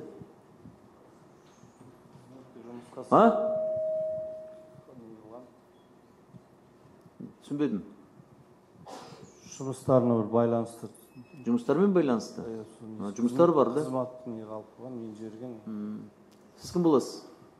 Мен міндетін атқарушы орынбасар. Не істеп жатсыңдар? Маңғыстау облысы. Мектеп интернатқа жері бөлінген, аманшылық болса осы жақсы отырыңыз. Басталып кетеді. Қалыстай беріңіз. Өзіңіздің тапсырмаңызбен жәнегі жоғары айтылған спорт түрлерін бекітіп түсіру, және осы спорт түрлерінен әр жаста аға бапкерлерді, аға жаттықтырушылары сол өңірлерде арнайы критериялармен федерация және министрлік тарапынан бекіту, және сол өңірлердегі және айтылған интернат және олимпиада орталықтарына. Не отсыңдар? Қостанай облысы, это же случайно здесь попало. Почему не отрабатываете? Бізде бүгінгі күні Арқалық қаласынан арнайы здание сатып алдық. Қазір проезд жұмыстары жүргізіліп жатыр. Ашылады Арқалықтан. Алла бұйырса. Одан кейін Қостанай өңірінде қарап отырмыз, филиал ретінде. Ұятты. Осындай атақты облысымыз бір адам барған жоқ олимпиадаға. Өткелдер болды, бірақ енді өте ұтамады. Может, с твоим приходом все испортилось? Ойындаймыз, лицензия жоқ. Айтамыз. Интернат және олимпиада орталықтарына осы басымды спорт түрлеріне бекіту, және селекция бойынша біз мемлекеттік жаттықтырушылар жаңағы рөлін қайтарып, әр облысқа осы басымды спорт түрлеріне баға беретін, бүгінгі күні сапалы ішіндегі сапасын зерттейтін мемлекеттік жаттықтырушылар қызметіне кірісетін болады. Ну вот по нашим школам-интернатам надо тоже большую работу провести, я уже пользуясь случаем говорю, это не тема сегодняшнего разговора, но очень много вопросов, Ибрахим Антаевич. Очень много вопросов. Начали наводить порядок по приему. Сейчас вот 1 сентября мы завершаем прием. Но вот все равно очень много вопросов возникает по набору. Обратно эти разговоры, обратно какие-то схемы. Есть вопросы, но касательно в этом году обновили весь состав руководителей наших интернатов. Это олимпийские чемпионы, чемпионы мира из числа людей сферы науки, которые действительно сегодня работают над образовательными программами. Вопросы есть. 4 интерната мы усиливаем именно по тренерским кадрам, а также наполняем комплексной научной группой. Именно интернаты, 4 интерната республиканских, у них индикаторы должны быть непосредственно по международным соревнованиям, а региональные интернаты, у них индикатор должен быть такой, чтобы они стремились попадать в республику. Ну хорошо, это вот наша цель была, чтобы мы сегодня, к сожалению, наши призеры Олимпийских игр, наши именитые спортсмены, многие ребята ходят, к сожалению, ну, не при делах. Вот мы эту тактику сейчас применяем, но надо в вопросах управленческого, скажем так, финансового характера, надо помогать, подсказывать, потому что одно дело ринг, там, одно дело у нас ковер, но другое дело руководить коллективом. Здесь вот надо смотреть и то, что мы говорили, укреплять заместителями, укреплять эти конкурсные комиссии отборочные. Вот эту работу надо делать, и никто за нас ее делать не будет. А потому что коллективы остались, коллективы там уже приросли. Кто у нас здесь? Ахшалов, так? Никого не поменяешь, да? Потихоньку, ахандап. Вот 1 сентября будем у вас, мы, кстати. Куримся, не стеваться, да. Набор сделали уже, завершили? Қаншама биыл балалар келді? 97 бала алдық, 171 претендент болды, оның ішінен 57-сі бізде чемпион призер Қазақстанда. Бір орынға 2 адам? Кейбір видтарда 4 адамнан таласты. Вообще вот удивительно, боксқа конкурс болған жоқ, да? Боксқа адам аз болды. Вообще удивительно, вот мы все говорим про бокс, тут как бы кричим. У нас, к сожалению, где есть отделение бокса, у нас нет конкуренции там. По другим видам спорта есть, а вот по боксу у нас нету. Это тоже один из факторов, который заставляет нас задуматься. Проблемалар көп. Республиканский интернат болғаннан кейін мы должны как-то отличаться от областных федераций. У нас финансирование даже нету денег на аренду бассейна. Хорошо, мы же с вами этот вопрос обсудили же. Будем обсуждать дальше. Будем помогать. Пришли к этому бюджету, теперь надо. С бюджетом тоже есть вопросы. Когда мы говорим, все делаем, у нас, к сожалению, и Ислам Ильяс постоянно на связи, наши другие ребята, у всех возникают вопросы. И сейчас мы к этому вопросу возвращаемся. И с ремонтами надо порядок наводить. Тоже самый тяжелый у нас человек что-то шумит там, у себя свадьбу. Азамат, а что вы там вдвоем? Харлаш, что вы вдвоем там делите? С Цирюльниковым что делите вы вдвоем? А? Поэтому там тоже есть вопросы. Мы сейчас с проектной документацией разберемся, потом уже будем заниматься финансированием ремонтов и всего остального. Все запущено, придем к этому и будем работать. Но пока наведите порядок в приеме. Я конкретный вопрос задаю, конкретный ответ должен быть. Порядок в приеме должен быть. Сажись дальше, Иван Антонович. В завершение медико-биологическое обеспечение. Тренировочным соревновательным процессом сопутствует мероприятие, направленное на сохранение и восстановление здоровья спортсменов, психологической подготовки и поддержки. По-прежнему в числе рисков вопрос открытия отделения региональных врачебно-физкультурных диспансеров для реабилитации и восстановления спортсменов. Это в Актюбинской, Атырауской, Западно-Казахстанской, Мангостауской и Северо-Казахстанской областях.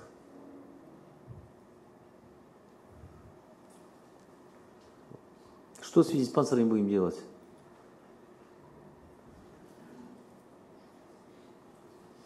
СКО. Что будем делать? Я уже с вашим Акимом говорил, Владимир Тарсановичем, на эту тему. Ермек Марович, добрый день. В данном направлении работа ведется. В связи с паводковой ситуацией в этом году мы не успели открыть. Ну, хорошо, это в этом году. Ну, это же, вы спортсмен, да? Да. Вы спортсмен. Ну, мы же понимаем, что сегодня, как простой терапевт, районный терапевт может давать оценку состояния здоровья нашего спортсмена? Это правильно вообще, когда нет физдиспансера? Когда нет спортивного медика, который может поставить правильный диагноз нашему спортсмену. Ехать ему на соревнования, не ехать, годен, не годен. У нас же потом это все через травмы, через какие-то, скажем так, потери. У нас же случаи в прошлом году были, знаете, да, сколько ребят потеряли мы. И на ринге, и на ковре. Это же это объективная необходимость сегодня. Актюбинск. Актюбинская область. Ахтюбе. Игорь Иванович, там в данном управлении работа ведется. Сейчас сделано определенное здание, проектно-строительная локация находится на экспертизе. И, то есть, вот мы после Ханчжоу об этом говорили, вы не реагировали на это? Нет, мы в этом направлении работаем. Определение здания, то есть сейчас у нас, мы вернем, у нас раньше был диспансер. 8 месяцев прошло, 9. Да, опять же за паводков все туда было сильно направлено. Один аргумент паводок, Но в итоге мы травмируем, в итоге у нас нездоровые дети по состоянию здоровья принимают участие на соревнованиях. Вот констатация этих фактов, понимаешь? Мы на конкурсной основе проводим Я знаю эту историю всю, да. Я знаю, там и участвуют там, в принципе, бывшие все работники. Хорошо, диспансера. стройте или берите в аренду и открывайте эти, они крайне необходимы. Что еще, Ербух Антонович? Рахмет, назарларыңызға. Осымен аяқтап. Присаживайтесь.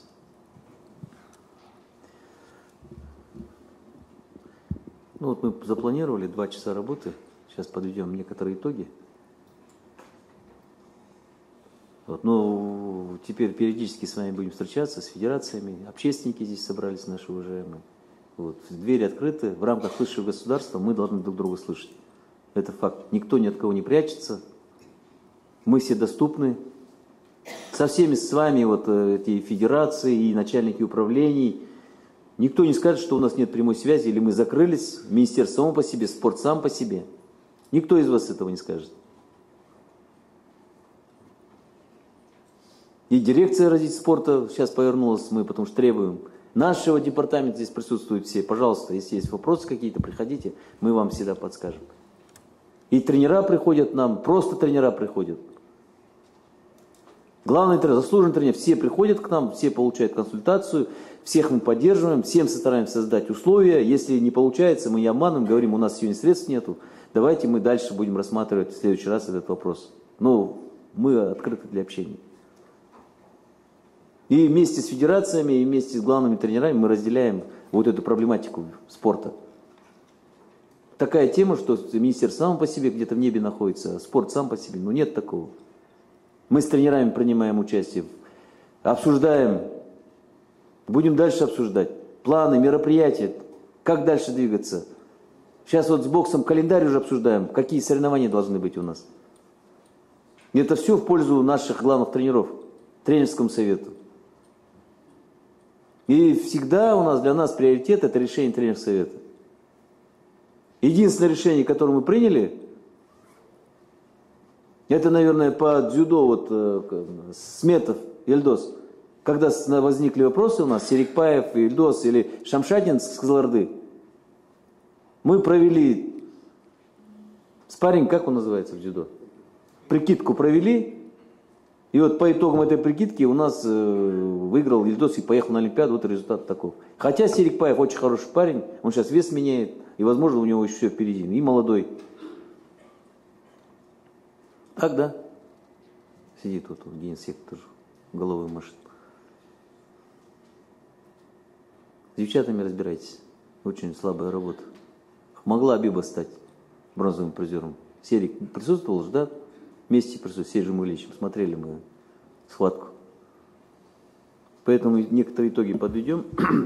Результаты спортсменов на Олимпийских играх в Париже демонстрируют необходимость реформы спорта, выработки системной перестройки существующих механизмов управления спортом высших достижений спортивной отрасли в целом. Как уже было мною сегодня отмечено, глава государства обозначил основные задачи дальнейшего развития спорта. Наряду с этим, как вы знаете, по итогам совещания у руководителя администрации, ребята все присутствовали, Айбек Архабаевич дал ряд поручений по совершенству сферы спорта. Сегодня, вы знаете, мы не сидим сложа руки, двигаемся и будем работать вместе с вами. Сегодня разрабатываются поправки в отраслевой закон, имеющий важное значение для развития спорта, который находится на рассмотрении Мажилиса. Пожалуйста, принимайте участие, есть вопросы, задавайте. До конца нынешнего года, до января месяца, этот закон, мы должны его принять. Основными новеллами законопроекта является приоритизация спорта, утверждение лимитов бюджетных средств, выделяемых на содержание профессиональных спортивных клубов по игровым видам, запрет на финансирование за счет бюджетных средств спортсменов, не являющимся гражданами Казахстана, Министерством пересмотра нормативов питания, фармакологического обеспечения спортсменов. Этот вопрос беспокоил на прошлой коллегии. Но те вопросы, вот Почивал задал вопрос, я помню, эти вопросы, в 2014 году эти приказы были приняты, вот сейчас только мы до них добрались, это все требует время. И вот мы сейчас их привели в порядок. В целях исключения коррупционных рисков в нормах питания спортсменов утверждены наименования видов спорта по каждой группе. Для повышения открытости и обеспечения прозрачности министерством ведется работа по запуску, оперативная работа по запуску национальной цифровой платформы e-спорт. Внедрение данной системы позволит оцифровать паспорта спортсменов, тренеров, судей, управлять инфраструктурой, формировать электронный календарь спортивно-массовых мероприятий. Ну все, мальчик пришел, пока вот он тренируется, в национальном принимает участие. Вся его жизнь должна прослеживаться по логике, вот так мы хотим. Все протоколы соревнований. И как-то мы постараемся вот с этой, скажем так, не фальсификация, как это называется? Как на народном языке подсуживают, как это? Василий, скажи, пожалуйста. Вот, необъективная ситуация в спорте, мы постараемся с ней бороться. Поручаю председательству комитета обеспечения внедрения платформы до конца года.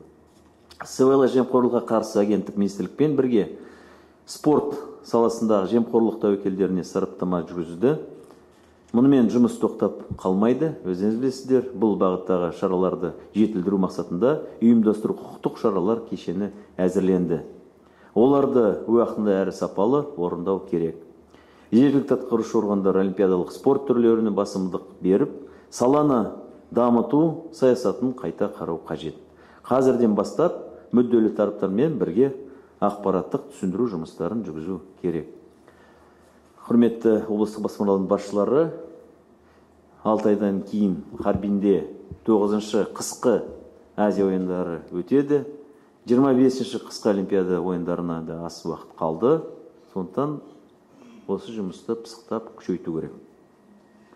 Ұлттық құрамның дайындығын күшейту қажет. Аккредитованным республиканским федерациям разработать единый паспорт, стандарт подготовки спортсменов, об этом глава государства вчера говорил, обеспечить проведение курсов повышения квалификации тренеров судей в соответствии с современными методиками, внести предложения по привлечению к работе иностранных специалистов спорта, отечественных тренеров, успешно работать в иностранном государстве, а также по новому подходу внедряем систему спортивного образования. Но не так, вот как мы говорили, сегодня не очень хорошие примеры приводили. На примере бокса. Качественных ребят надо подбирать. Я не знаю, вот дзюдоисты французов взяли. Вот такая ситуация у нас получилась. В Париже, во Франции. С французом боролся наш Сметов. В присутствии президента Франции. С французскими тренерами мы достигли успеха. Ну, так уже как бывает. Жоғарыда біз аталған шаралар алдағы уақытта жемісін береді деп сенеміз. Спортты басқаруға спортшылардың дайындығына жақсы әсер етеді деп ойлаймын.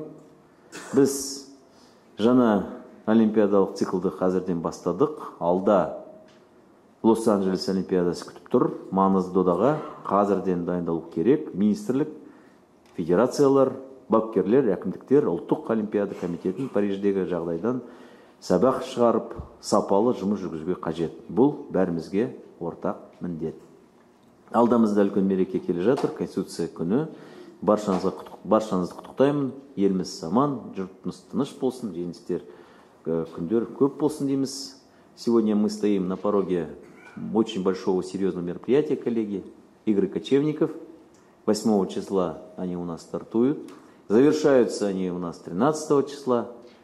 Мы принимаем гостей. 89 стран сегодня заявилось. Почти 3000 спортсменов. Порядка 100 тысяч гостей ожидаем нашу столицу. Все регионы принимают участие в Бірлік керуені. Кстати, Муратбек, проблемы там у вас были. Муратбек Самовикович. Проблемы по юртам, что ли, там у нас. Кім бар ма? Ұлттық спорт түрлерінен кім бар?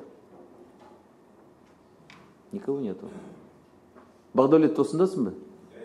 Багдавлет, какая-то проблема была, Қызылординская область. Анау не, это, юртлар қойып отырмыз ғой. Да. Басқа ешқандай проблема жоқ. Жамбыл, Ернар, мен Ербол Шықпаевпен сөйлесем бүгін. Нам нужна под ковер помост. Доставишь сюда его? Тебе это персональное поручение. Он нам нужен, необходим для дзюдо, да, Ербол? Да, күрес түрлерін. Соны алып келіп, неге Жандос. Вот, Жандос, сдадите его. Ножки первый Жандос у нас находится. Отработаем. Поэтому всем напрячься, помогать нам, национальным видом спорта, чтобы вот это вот большое мероприятие прошло у нас успешно, коллеги. Давайте. Поддерживайте друг друга, не ругайтесь. Будем заниматься, нас ждут великие дела. Да. Все, завершаем наше совещание.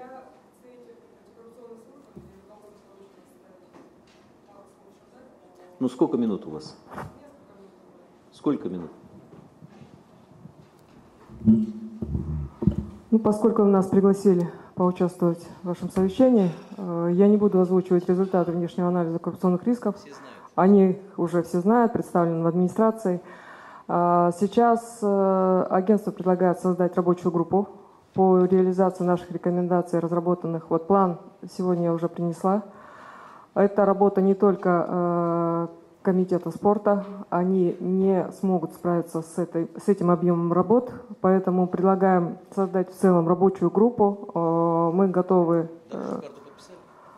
Дорожная карта, вот я принесла ее с собой, она уже согласована руководством. Это уже важный шаг, который мы сделали вместе с вами. Думаю, что совместными усилиями мы добьемся уже результатов. И по созданию рабочей группы руководство антикоррупционной службы попросило отразить это в протоколе. Все, спасибо. Мы сегодня говорили с Раджем Ильичем, как раз мы обсудили все эти вопросы, все эти моменты, которые имеют место. Так, коллеги, сегодня какие-то совещания будут еще с управлением, нет? Да. Ну, возможно, еще встретимся с кем-нибудь сегодня. Хорошо? Все, успехов всем. Ахмед.